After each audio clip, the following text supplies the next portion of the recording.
2009 to kick off the NFL's 40th anniversary of Monday Night Football, which happened to be Jon Gruden's debut announcing Monday night games. They featured a matchup between Tom Brady and Trent Edwards in a game where the Patriots were favored at home by 2 touchdowns, and Brady still had Randy Moss. You're probably thinking they crushed the Bills, right? Edwards to his tight end, Sean Nelson, to the end zone. 35, the screen is intercepted. Aaron Schobel took it out of the air and took it to the goal line. Touchdown. Edwards trying to set up a screen to Jackson. Got a block from the center, Handgartner. Got a touchdown. Wow. 2 things we weren't ready for: those referee uniforms and the Bills to have a 2-score lead late in the 4th. Trent Edwards was about to be the talk of the NFL the following day. This was going to be such a big win for Buffalo.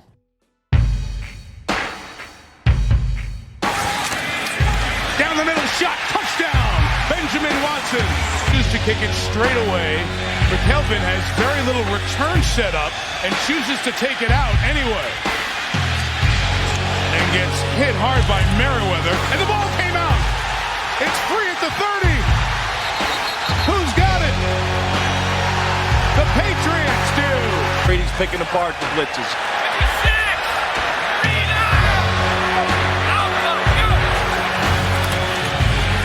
Brady pumping, throwing end zone, touchdown, Watson!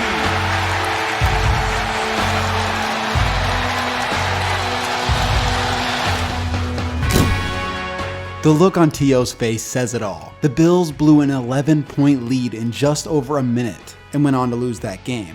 This happened in the NFL 10 years ago. Around the same time, the iPhone 3GS had just been released in the US. Kanye West famously interrupted Taylor Swift during her VMA Video of the Year acceptance speech. Score overlays looked like this on Fox and CBS. And John Madden, the legendary commentator for decades, had recently retired, leading to the hiring of Chris Collinsworth for Sunday Night Football.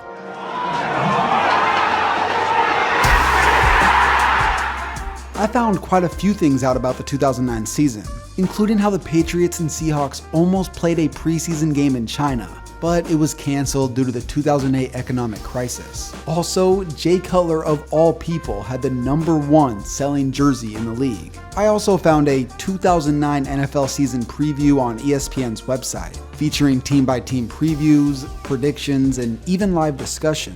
Okay, maybe not live anymore, but there are 2 things on this website that I feel can help give context for the NFL 10 years ago. Let's start with Trent Dilfer's QB rankings, and to make it more visually appealing, I'll throw them onto a tier list. The Elite, Peyton Manning and Tom Brady. Superstars, Drew Brees and Phillip Rivers. Stars, Big Ben, Donovan McNabb, Eli Manning, Kurt Warner, and Matt Hasselbeck. Knocking at the door, quarterbacks with immense talent and potential who haven't won anything significant yet. Playoff success will launch them into a higher category. Tony Romo, Carson Palmer, Aaron Rodgers, Matt Ryan, Joe Flacco, and Chicago's new beloved quarterback, Jay Cutler. Remember, Aaron Rodgers had only been a starter for 1 season up to this point. And for the last tier I'll include on this list is the on-deck quarterbacks, as Dilfer calls the potential stars and superstars of tomorrow. Mark Sanchez, Matt Stafford, Josh Freeman, Chad Henne, and the future of the Browns,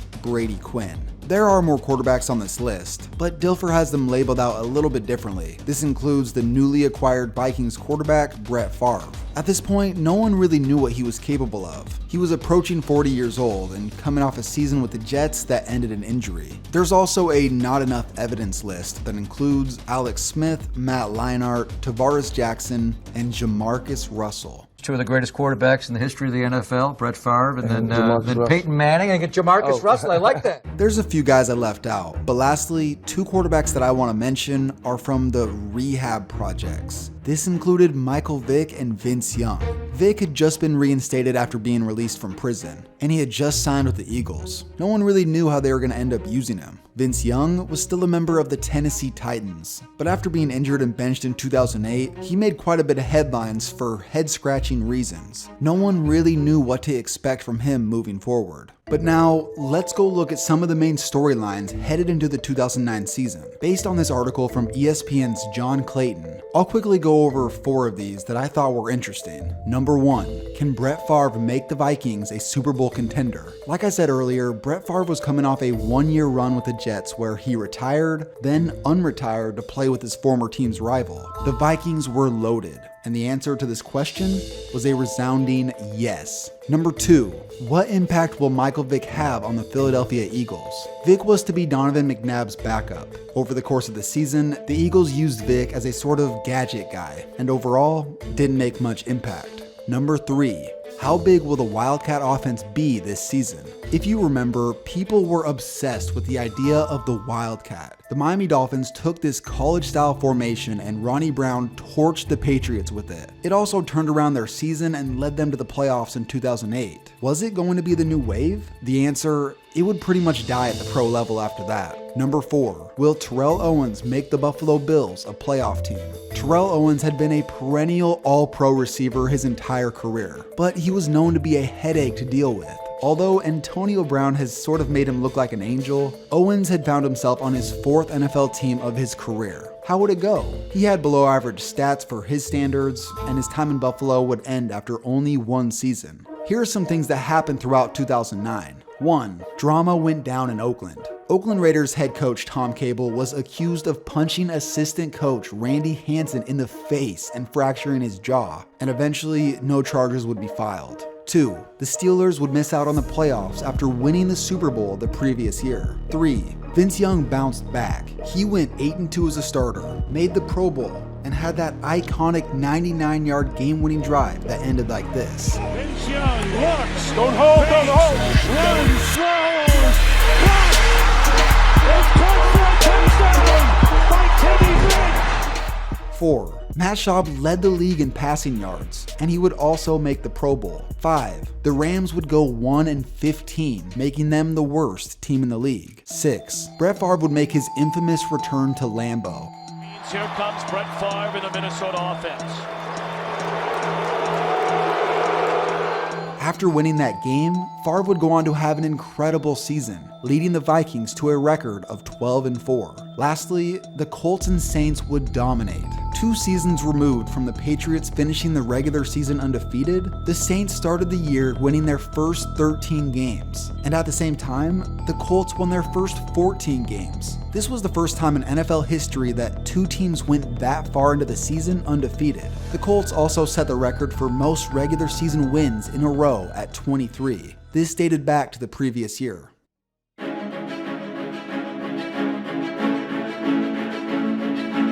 Here was the 2009-2010 playoff teams. The Jets, led by Mark Sanchez, were the surprise team in the AFC, first beating the Bengals, then upsetting the Chargers to advance to the AFC Championship. Meanwhile, the Baltimore Ravens bested Tom Brady and New England in the wild card, but they were no match for the Colts. The Colts would then roll over the underdog Jets. In the NFC, both the Saints and Vikings would crush their opponents, leading to a much-anticipated NFC Championship. That game will be remembered as part of Bounty Gate, a program run by New Orleans defensive coordinator Greg Williams that incentivized Saints defenders to hurt opposing players. The left side, I mean, he just comes up, and Favre was working that way to make the handoff. You're going to see him come in late, right, as Favre lets go of the ball in a clean hit. The Saints would go on to win in overtime. This was after the infamous interception by Brett Favre at the end of the 4th. Sprints to his right, throws back across the middle, and he's intercepted. Super Bowl 44. This was a familiar sight for the Colts, as they had won a Super Bowl 3 years prior. The Saints had never even been to a Super Bowl. Given that this organization was mostly a joke for decades, and the city of New Orleans was still recovering from Hurricane Katrina, this was huge. The Colts would jump out to a 10-0 lead. The Saints would then grind out 2 field goals before half to make it a 10-6 game. After a halftime show featuring The Who, the Saints would open the 3rd with one of the game's most iconic plays. Every time he comes off the field. Onside kick to start the second half, and the ball bounces off the hands of the Colts and it looked like the Saints had it for a second. And a Saints football. They recover the onside kick. That surprise onside kick by the Saints would lead to a touchdown and their first lead of the game. The two teams from there would battle it out for the next quarter and a half, and with just over 3 minutes remaining, this play decided the game.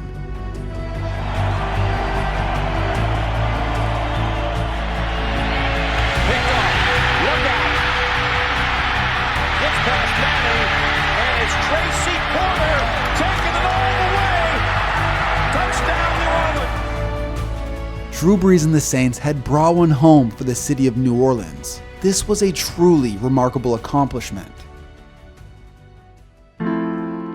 Overall, the 2009 season had a lot of iconic and memorable moments. Chris Johnson rushing for 2,000 yards, becoming a fantasy god, Matt Schaub statistically going toe-to-toe with the league MVP, Miles Austin coming out of nowhere to have that crazy 2-game stretch for the Cowboys, Vince Young leading that incredible touchdown drive, the Jets made that crazy playoff run, Brett Favre threw that heartbreaking interception, and the Saints had that gutsy onside kick. But I'm gonna be honest, there might not be a better moment in the 2009 season than in Week 1 between the Bengals and the Broncos. Talk about an amazing play, but an even better call by announcer Gus Johnson.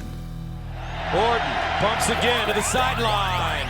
Batted off. Oh, God! Stokely down the sideline! Can they catch him?